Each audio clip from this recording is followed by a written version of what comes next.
Santiago, meus amigos da Super Rádio Tupi, do canal Heraldo Leite na cara do gol, nos ouvindo em toda parte desse planeta, torcedor do Vasco sofrido, mais uma derrota. O Vasco está em busca de alguma coisa que a gente não sabe exatamente o que é. A saída... Heraldo, hein? Rapidinho aqui, eu não sei se da posição do Marco, enfim, mas da minha, próximo àquela sala tradicional que foi do Eurico Miranda, né, na social do Vasco, a gente consegue ouvir muitos torcedores xingando, muitos torcedores gritando. Tem até um policial se deslocando, acredito que para a porta da social do clube, tendo lá de fora a presença da torcida, e é um pessoal mais revoltado, Heraldo. É a torcida que está lá na porta do Almirante, né, do estádio de São Januário. Isso. Que não pode entrar. Uma pena hoje, o torcedor do Vasco fez muita falta. É evidente que a torcida não ganha jogo, não entra em campo, mas ela pressiona, ela intimida o adversário. A falta da torcida do Vasco hoje aqui, vejam o prejuízo que aqueles torcedores que soltaram foguetes dentro do campo e que provocaram a interdição de São Januário para a torcida, chegou a interditar o estádio mesmo, o Vasco jogou fora, depois teve que jogar sem público. Prejuízo que eles causaram ao Vasco, jogar hoje num estádio neutro, como se fosse no tempo da pandemia. E a torcida está lá do lado de fora protestando. Talvez com o torcedor em campo, o resultado pudesse ser outro, pelo clima que se forma com a torcida na arquibancada. E o Vasco não conseguiu em nada, com as mudanças feitas, uma projeção maior de time. Mudou para um 4-2-4 no primeiro tempo, com um ponta aberto na direita, o Orejano, um ponta aberto na esquerda, o Eric Marcos, e dois atacantes, Serginho, que estreou hoje. Aliás, não dá para avaliar como se foi boa ou má a contratação, porque ele não fez uma atuação que a gente pudesse avaliar realmente, sentiu muito a falta de ritmo de jogo. E o Gabriel Peck como segundo homem de ataque, um falso 9 algumas vezes.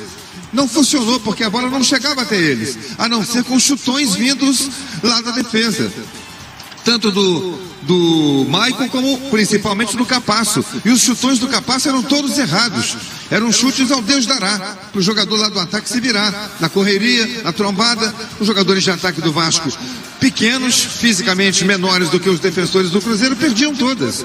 E o Vasco desperdiçou quase todas essas posses de bola que ele tinha para fazer as jogadas de ataque. No segundo tempo melhorou, um pouquinho mais de posse de bola. O Orelhano melhorou um pouquinho porque jogou mais por dentro, fazendo as jogadas de condução da bola. A entrada do Jair também melhorou. O Marlon Gomes estava muito cansado, fez um primeiro tempo de muito desgaste por estar sozinho na tentativa de criar alguma coisa. E quando o Pedro Raul entrou no ataque do time do Vasco, já aos 25 minutos do segundo, aos 15 minutos do segundo tempo, não, entrou aos 23 no lugar do Serginho, já era pouco tempo, né? Já estava o time naquela meio desespero, naquela situação de desespero de fazer o gol de qualquer maneira. E ao invés de você construir uma jogada, tenta fazer uma ligação direta, tenta fazer um passe longo, um passe mais, digamos, difícil de acertar. Primeiro porque tem o cansaço, segundo porque tem já o componente emocional de ter que acertar de qualquer maneira. Mas o Pedro Raul deu uma melhorada, criou uma jogada pela esquerda, fez um cruzamento e o Ryan, na marca do pênalti de cabeça, cabeceou por cima, perdeu uma chance. Num outro lance, também com a participação dele, foi um lateral que começou com o Léo Pelé. Léo bateu o lateral jogando na área, ele tem muita força nos braços. Houve um desvio do Pedro Raul, o Ryan mata no peito para chutar e o Peck, perto dele, pequena área, de costas para o gol, tenta finalizar.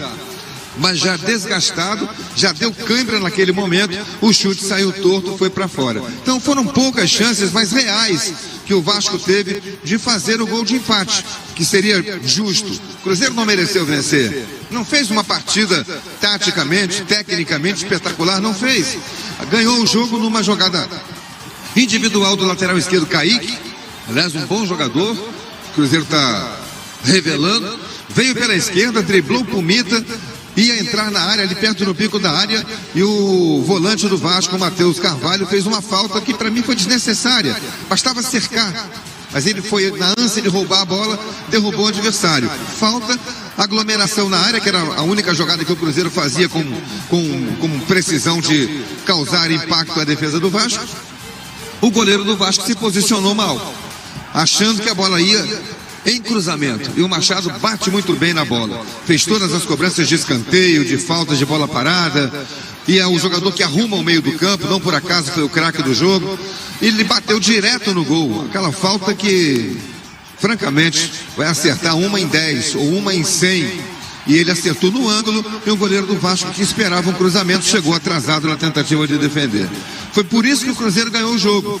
Não teve grande volume de jogo. O bom Bruno Rodrigues, centroavante, ficou muito sozinho. O Wesley está numa fase horrível. O outro atacante do Cruzeiro, o Stênio, não jogou bem hoje. E depois entrou o Robert, um garoto que veio da base, também só para aprontar correria. A coisa mais significativa que fez foi uma entrada dura no Léo e acabou levando o cartão amarelo. E o Cruzeiro então acabou ganhando o jogo, ganhou de presente esse 1-0, porque o Vasco tem uma enorme dificuldade de fazer gol. Não fez nenhum gol até agora em todo o Campeonato Brasileiro, jogando em sua casa em São Januário. E agora vai torcer para que as coisas melhorem com as contratações que vêm aí. As contratações que estão chegando são para reforçar o sistema defensivo. A contratação do Medel, já chegou o Maicon jogou bem hoje, bom nas bolas altas. Chega o Medel para ser talvez um volante, para arrumar essa saída de bola. O Vasco está sem um jogador assim. O Matheus Carvalho, acho que serve para efeito de compor o elenco, mas está longe de ser o jogador dos sonhos para a posição, mas vai continuar faltando o homem pensante, o criador, alguém que faça essa bola chegar com qualidade nos homens de frente. E para finalizar, Serginho ainda não é o jogador para botar a bola dentro do gol, e o Pedro Raul ainda é o melhor que o Vasco tem, e ele ficou no banco hoje, só entrou aos 23 minutos do segundo tempo, ficou lá na área abrindo os braços, pedindo bola cruzada alta, e o time toca a cruzar a bola baixa, batia no zagueiro, batia no defensor do Cruzeiro e não chegava no Pedro Raul. Falta muita coisa, inclusive e principalmente um técnico para arrumar o Vasco e sair dessa zona de rebaixamento tão incômoda, tão indesejada para o torcedor do Vasco.